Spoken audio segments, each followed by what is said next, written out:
Hey there, Empowered Tribe. It's Angela T. Moore. You are getting ready to experience the 16th episode of Empowered, a health and wellness podcast where I share my personal journey of health and healing, tips for mental and physical health, interviews with health and wellness experts and those bold enough and vulnerable enough to share their own journeys to empower you to succeed in yours.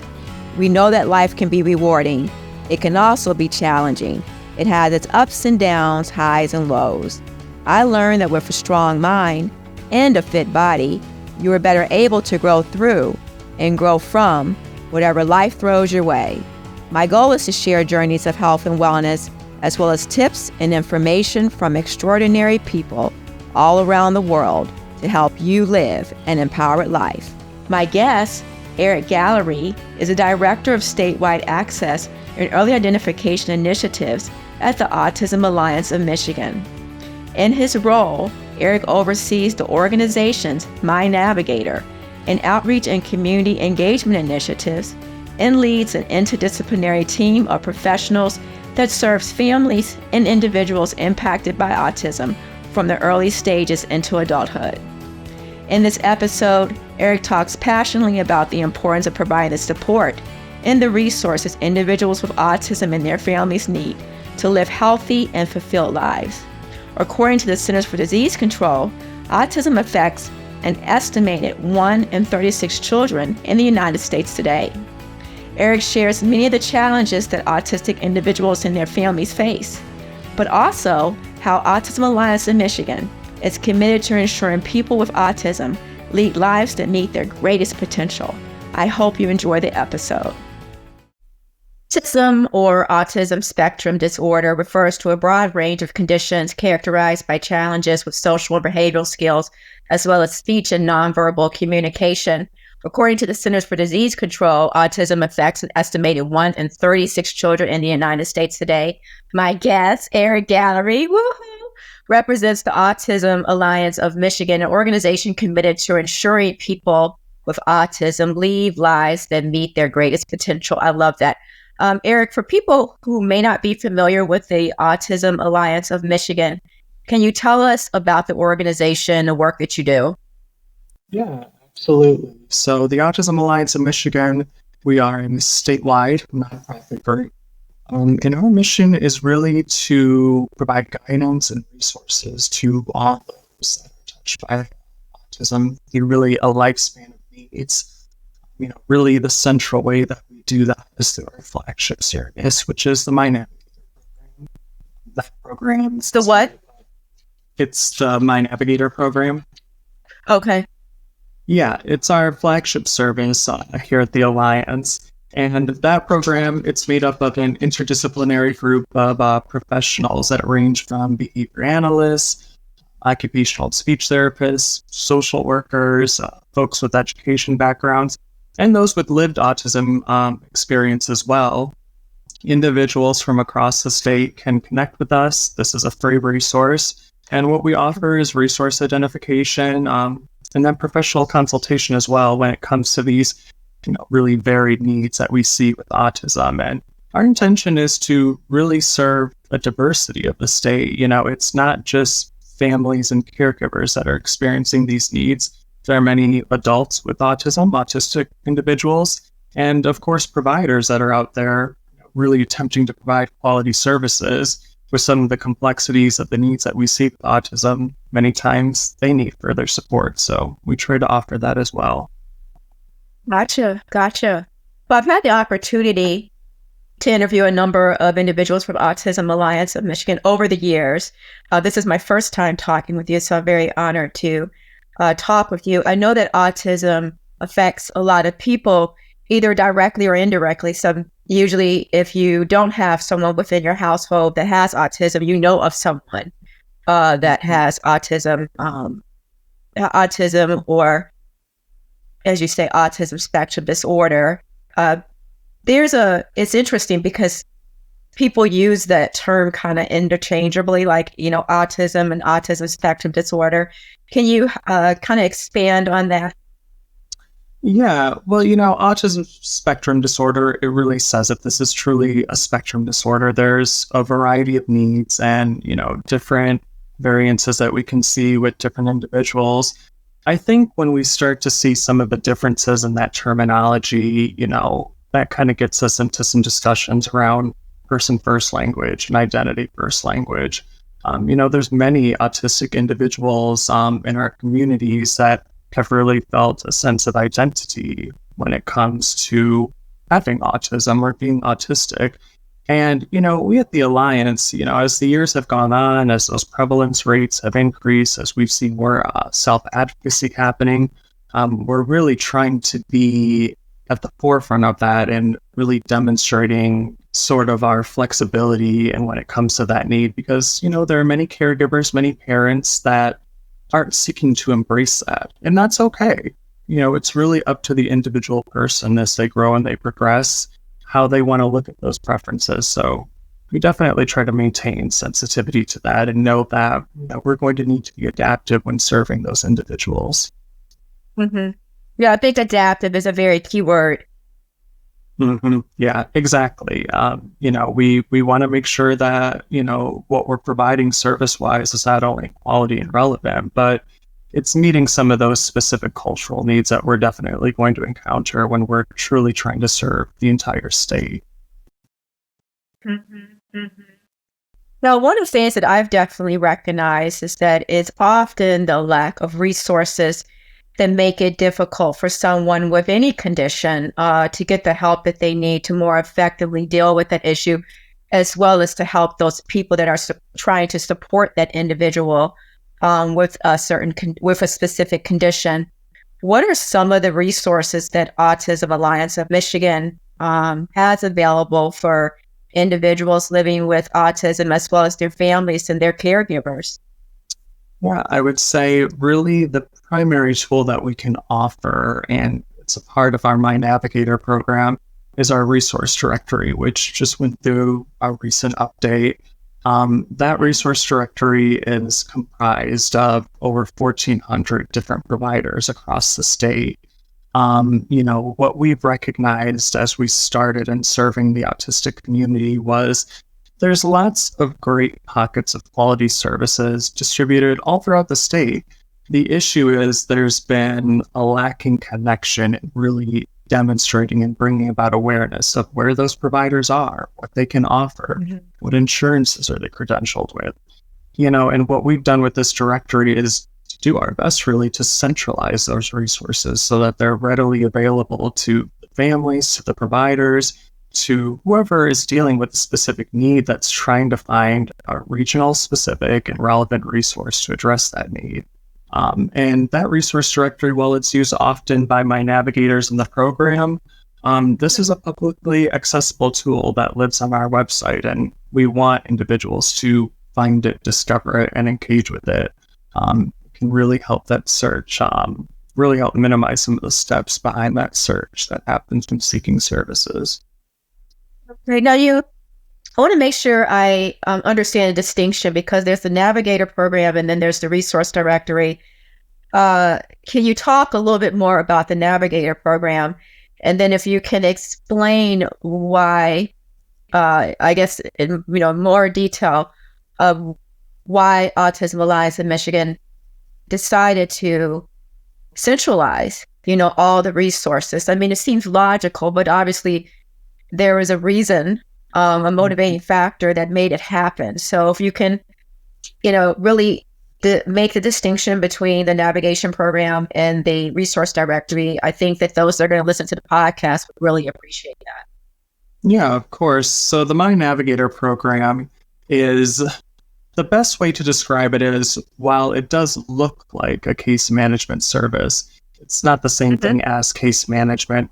We don't take on individuals and remain with their cases long term. What we're doing is we're that sort of ad hoc, supplement that can really help to address some of the needs that are happening specifically related to autism. Our goal is, I'll give you an example. Many times families reach out to us as really some of their initial steps and trying to address needs of autism with their children. A common case that we serve is trying to find a diagnosis center. to gain an evaluation to really understand that diagnosis of autism. And then from there, the needs can grow.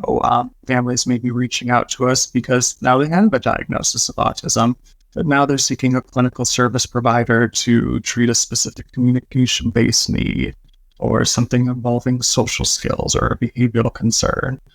So that's really what the Navigator program looks like in essence. It's that one-on-one connection with the family, with the person affected, to be able to identify the resources that they need for their unique issue, and hopefully being able to deliver on finding something that's going to address that need.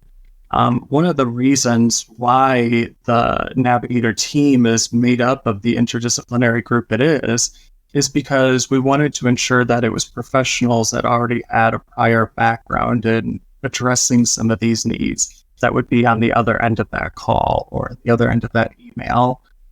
What we see many times is there are individuals that are struggling with some of these needs and they don't know the resource that they're looking for. They don't know that the service exists. So our navigators are really there to help dissect that need a little bit more and ensure that they're delivering on a solid resource.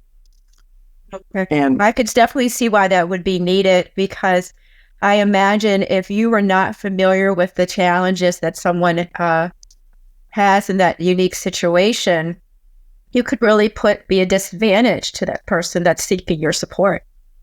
Yeah, absolutely.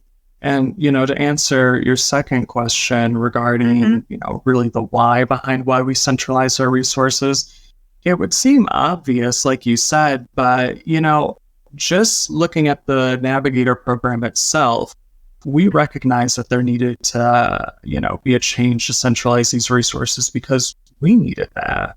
To really be able to ensure that we knew where the resources were, we knew where these services existed in relation to individuals across the state reaching out to us. We needed a tool that was really going to help us to find those options. And when we hear about some of those services in our random newsletter and email, or when we're out in a community event, we wanted to make sure that we had a database that was ready to go to start housing that. And the next obvious step with that was to make it publicly accessible, because we recognize that, there are many individuals that just may not be looking to connect with another person. They've got enough going on in their lives. They're managing behaviors, they're managing things with their family, and they just don't have the time to, get on a call. And maybe it's easiest for them to be able to just access that directory any time of the day, at night, once the kids are asleep, and do their own searches. And when the time comes, Navigator is there to step in and, address any barriers that may come up from actually getting into that service. Gotcha. Now, one significant thing that I've recognized is that organizations that have worked with communities for a significant period of time, they are perfectly positioned, I kind of alluded to this earlier, to address the recurring challenges of the communities that they serve. What are some of the most common recurring challenges that you see in the communities that you are currently serving or have served for a period of time? One significant one that comes to mind are barriers around transportation. I'll give That's an issue I hear about a lot.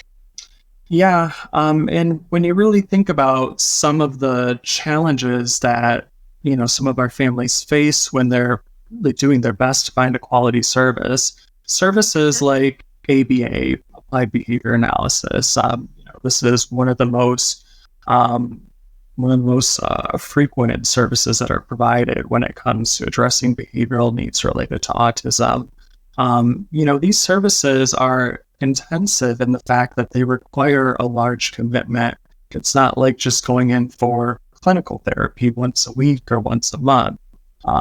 This would be a Monday through Friday type of session. So you have to think about it for a family that's already getting their children to school. Now they're getting them to a separate therapy service. They're back. So it's sometimes not as simple as, with just getting to that service in the one day. We have to consider the extra expectations that some of these families face with that. So transportation is definitely one of the more significant ones that we hear. Beyond that, I would say that accessing the services because of insurance-based barriers, financial concerns. Those we hear often as well. And that's where we have to do some digging to find, what additional benefits and insurances are available for these persons, whether it's Medicaid, whether it's SSI or SSDI. We have our full gamut ready as far as all the resources that we know about nation and citywide.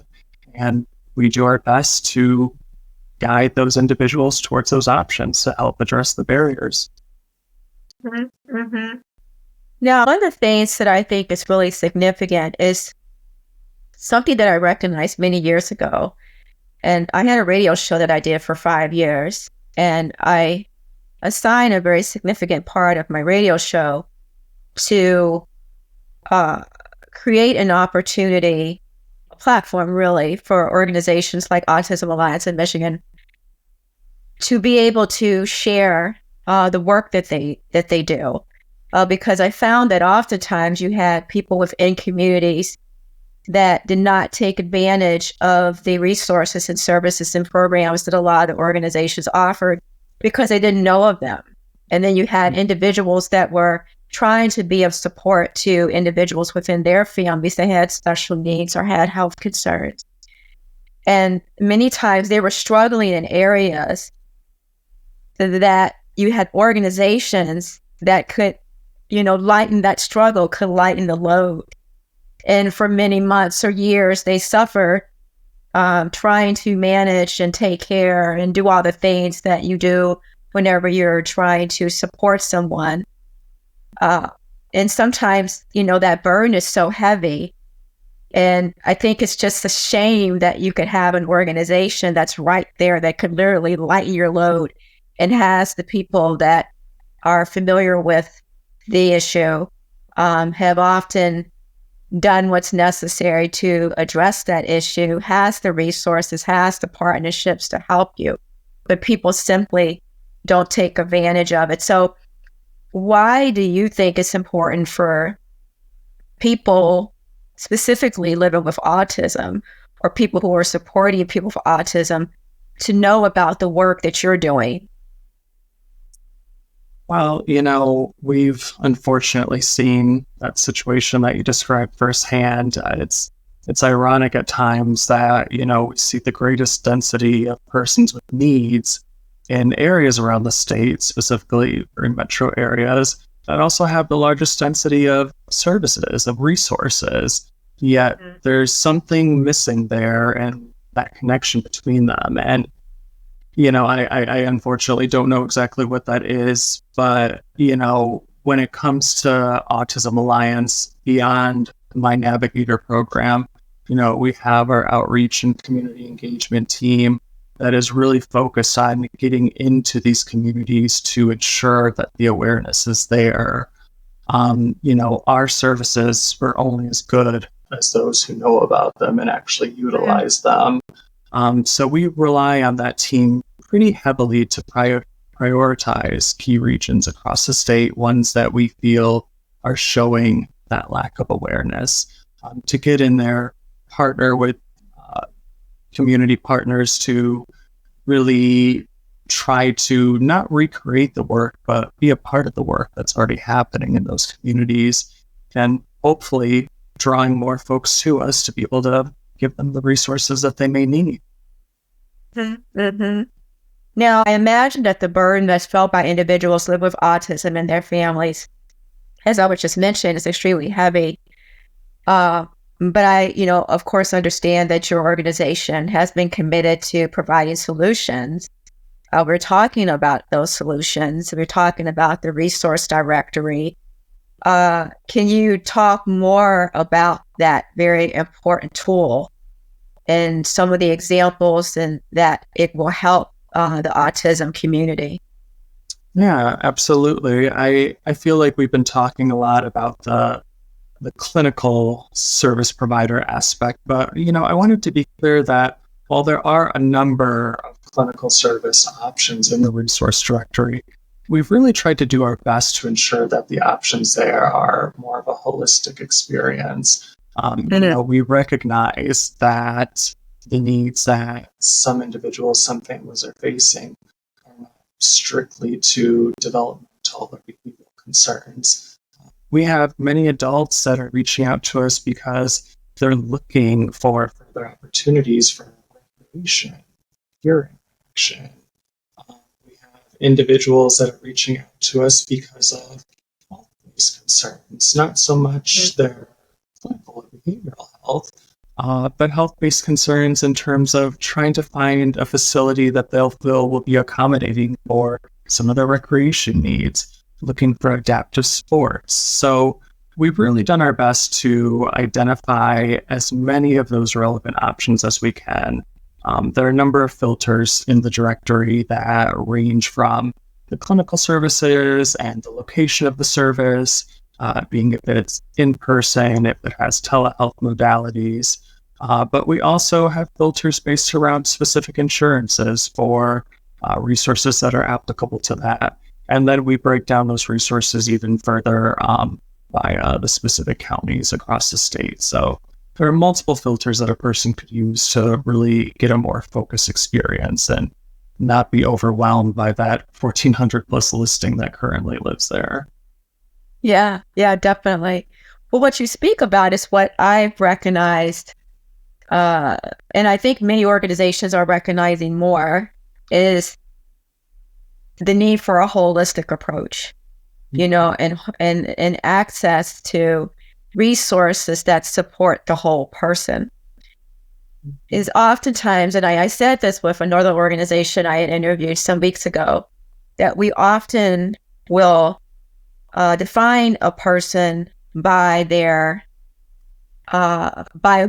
issue, and you forget that these are people that have goals and dreams and aspirations and things that they aspire to be and do, and that they also like to do things, like you said, for recreation, for entertainment, for their health, for their physical health, for their nutritional health, all those different things. And being able to, if you do have a unique concern like autism spectrum disorder, being able to have access to those different areas of your life that represent who you are, but with with autism in mind, so that it is going to cater to you specifically to address that need, is so important.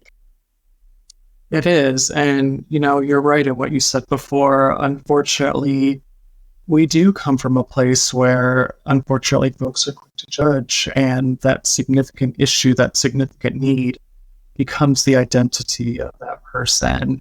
And when people think about some of the other options that might be necessary to their child, in the terms of a whole holistic approach when it comes to that overall wellness, sometimes those needs get overlooked because there's just too much of a focus on that problem, and say problem lightly, but just that thing that people look at when they first, at the very least, ensure that those options are widely presented, to ensure that folks can have that access. They are able to engage with them. Yeah, most definitely. Now, I understand that Autism Alliance of Michigan received increased funding from the state of Michigan to raise awareness of program and to build out things like the resource directory that you just launched. Can you tell us about the need here in Michigan and how you guys are serving the autism community across the state?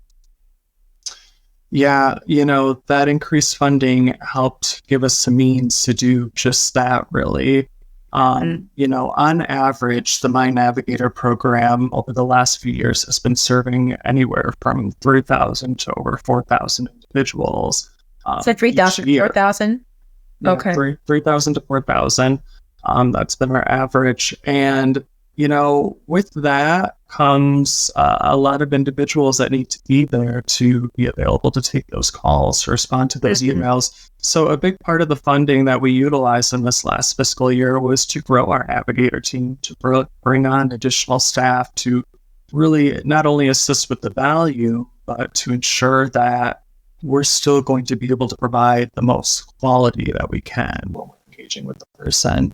Our stance is to really act as a guide when navigating these needs, and that requires time, requires commitment. So, with that increased funding, other than just updating the directory itself, giving it a bit of facelift and really improving its ease of access, the largest parts of that funding to really build the team, make sure that we have individuals prepared to take those calls.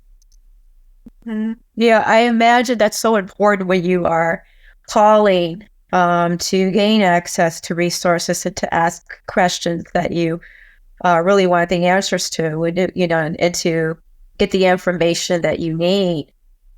It must be really nice to be able to talk to passionate, qualified people that have been put in place to do that.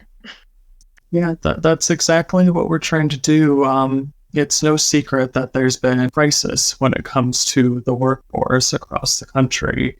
And behavioral health, clinical services are no stranger to that. Many families are facing wait lists. They're waiting to get calls back. They're waiting to get a diagnosis. And, we don't want to add to that problem if we don't have to.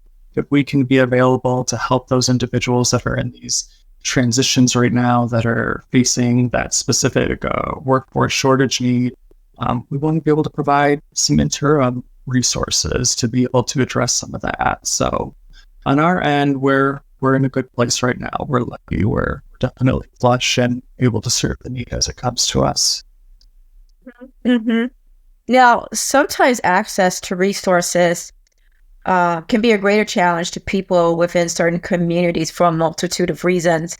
How do you serve, say, communities in less densely populated areas where there may not be the same access to the resources as in, say, Southeast Michigan?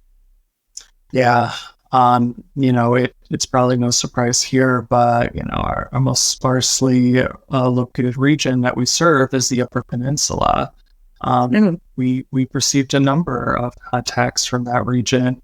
And, unfortunately, at times our services are really limited by what's actually available in those areas, unless, of course, a contact has the means to travel to the nearest option. But what we really rely on in those circumstances is really seeking out providers that are able to offer a telehealth modality that may not always be ideal for everyone, but we try to ensure that that modality is out there and that we know providers that can offer that to at least get that option out there. But, as much as we would love to be out there initiating some of that work, we're not in a place where we can help to create those resources, but we definitely do our best to discover the resources that are out there and available. Yeah, I think how great it is, though, that now people that live in those areas that would have not normally had access, to certain resources, that they now can at least get them, virtually. I know as a therapist, I've been able to extend my reach to people that would not normally be able to come to me because of where they live or because of transportation issues, and being able to connect with them virtually really makes a difference. Yeah, it really does. And, we have many individuals who come to us specifically searching for those telehealth options. Because that's a preference for them. I mean, even on a more personal level, I prefer to meet my own therapist virtually. It's way easier for me. It doesn't require transportation or moving around. It's, let me just get set up on my couch and go through the session. And, there are many autistic individuals that are looking for that same type of convenience.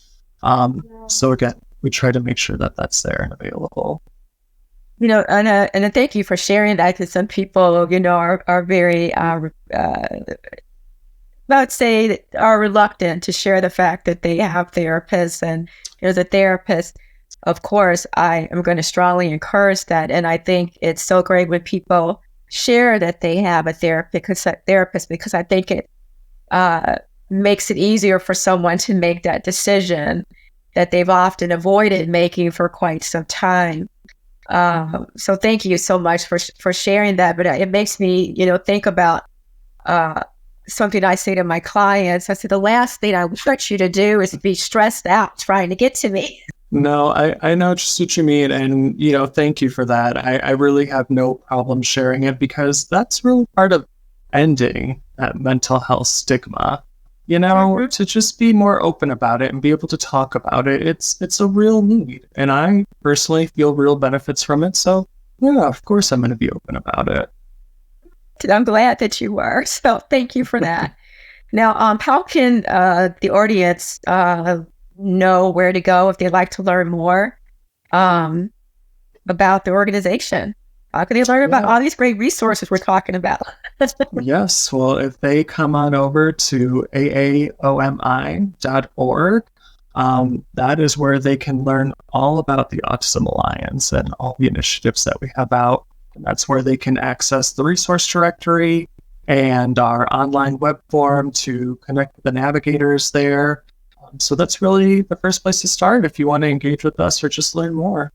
Perfect. Well, I want to thank you so much, Erik, for taking time out of your probably busy day, it sounds like, to share your purpose and your passion with those that are going to listen to the podcast. I really appreciate all the work that you do and the wonderful work of Autism Alliance of Michigan. Thank you so much for joining me today.